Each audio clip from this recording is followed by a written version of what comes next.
I'm joined now by Ifeoma Abidoye, fintech practitioner at Hazel and Horeb Advisory. She's going to help us review some of our top stories. Compliments of the season, Ifeoma. We should the same. Nice to see you, Rolake. So, Zimbabwe, El Nino-induced drought. Now, this is not the first time drought has affected African countries, but Zimbabwe particularly interesting because of the economic issues, the issues with the currency, the economic challenges. Tell us about the impact this is happening. Okay, so the droughts that they have experienced have, as with all dry spells, affected the agricultural production. Zimbabwe's staple crop is maize. Right now, the staple crop, the maize production has reduced by about 50%. And of course, that has also impacted their income as a country. And it also has an effect on people because we have about 7 million people who do not have access That's to about food. half of the population, Exactly. which is a huge number. A huge number. Yeah. So imagine they don't have access to food. So if food, which is one of the basic amenities that anyone can have, is not accessible, then every part of the economy will be crippled.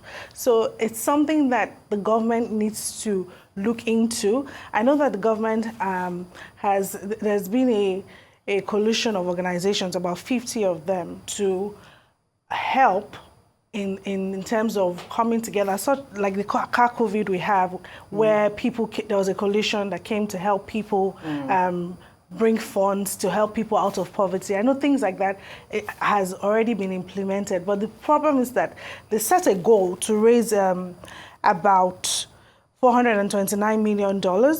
Unfortunately, they have not been able to raise that. Just about 20% of that has been raised. The goal at that time was to be able to help at least 3 million people. Unfortunately, that hasn't happened. And so that's going to have a huge impact on the economy until they're able to sort that out. Indeed. I mean, look, there's a risk that this could become a major humanitarian crisis if 50% of the population are going through this. But it also just continues to highlight what we've always talked about, the effects of climate change.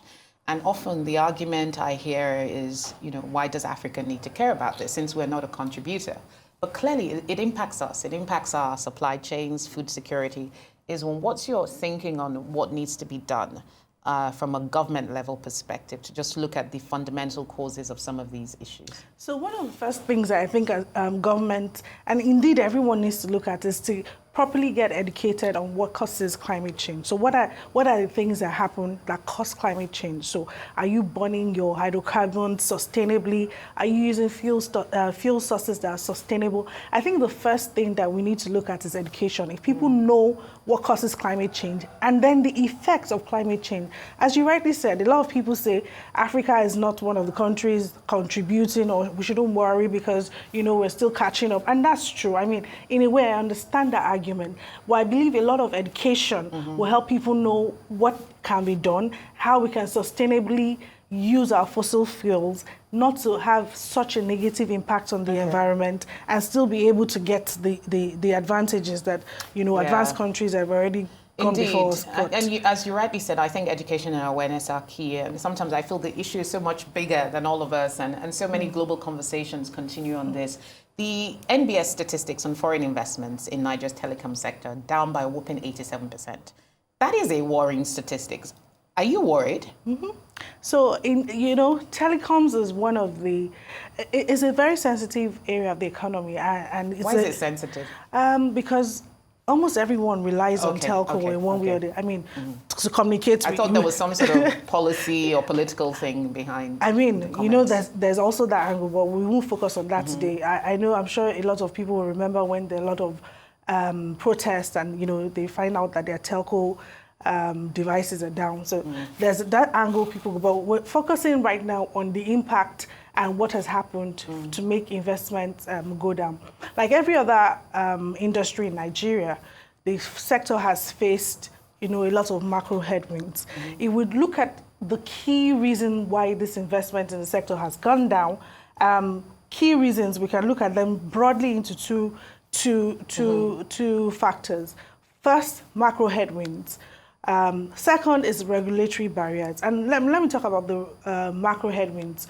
The telco sector is one that is heavily dependent on imported equipment, right? And we've seen there's a lot of high inflation in the past couple of years. Foreign currency, the exchange rate has been very volatile. And these are things that sector rely on. The sector is importing equipment that are quoted in dollars, right? And then they're also facing the high inflation that is affecting everyone. So anybody who is investing in that sector would likely take a rethink and say, well, this volatility is too high. Am I able to predict or forecast what my costs will be? More importantly, am I able to pass on those costs to consumers, which is where the tariff and regulatory issue So that's comes where I was in. coming to in the regulatory sector, saying, okay, so we see NCC, very, very, very, very firmly saying you can't increase prices beyond a certain level. And so if you're taking a lot of cost increment and you're not able to pass it on, what happens? You suffer. I'm also on the board of a company that imports, binary stream, that imports and sells telco equipment. And I can tell you that in the past couple of months, we've seen some defaults that we've not seen before. People, the telcos, some of the customers who buy some of this equipment are not able to pay, or they're asking for, or restructuring of credit terms because they are really getting a heavy hit and they're not able to pass it on. So the solution to this is, I think there needs to be some flexibility. Let regulators allow the telco companies set tariffs within reasonable range, and then they'll be able to get returns on their investments, and then it'll be an attractive investment for investors from far and wide to put their money for in. us to have gotten to an 87% dip, this trend did not just start yesterday. This is something that's been going on for a while. But interesting, there was an interesting piece of analysis that was done by Financial Derivatives Limited, where they showed that the burden on household expenditure of an increase in telecoms tariffs was not as significant as an increase in food prices. And I'm wondering whether we need to take a more robust perspective on looking at this issue so that we don't keep politicizing it, potentially to the disadvantage of a very important sector of the Nigerian economy. But we have a bit of time to take a final question around artificial intelligence and its contribution to the global advertising space. Tell us a bit about what's going on there. Okay, so as people have always said, everything has AI in it. And everything has AI in it. And that's what's happening now. And the good thing is that ads can also enjoy the benefits of AI to help the ads grow. So AI there are different areas in which AI can help advertisement. One of the areas is in actual content creation itself. You can just put in a prompt into ChatGPT and say, I want to set up an advertisement for young people from ages 20 to 30. I'm selling suits.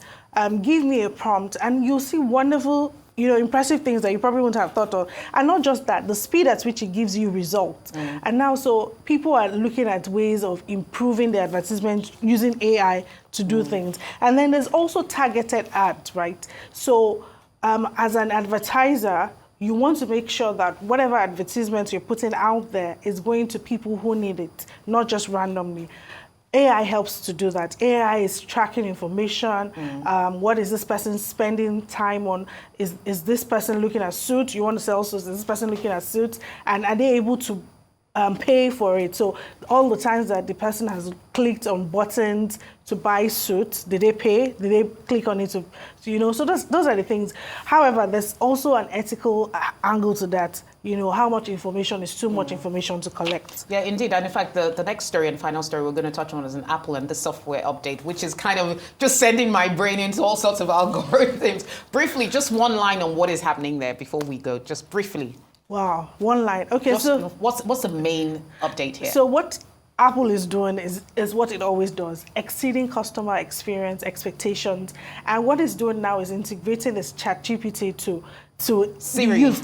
Yes. Okay. So integrating GPT to Siri's use and even other parts of... That's fantastic. Yeah, actually. And other parts as well. And what it wants to achieve is to help the customers who are using Apple products get the best of Apple and also from GPT as well. So what happens is you tell Siri, what's the best thing to, what's the best, outfit to wear for this occasion. It gives you a response, and also asks you if you want a response from ChatGPT. Fantastic. That's incredible. The one big question here is antitrust.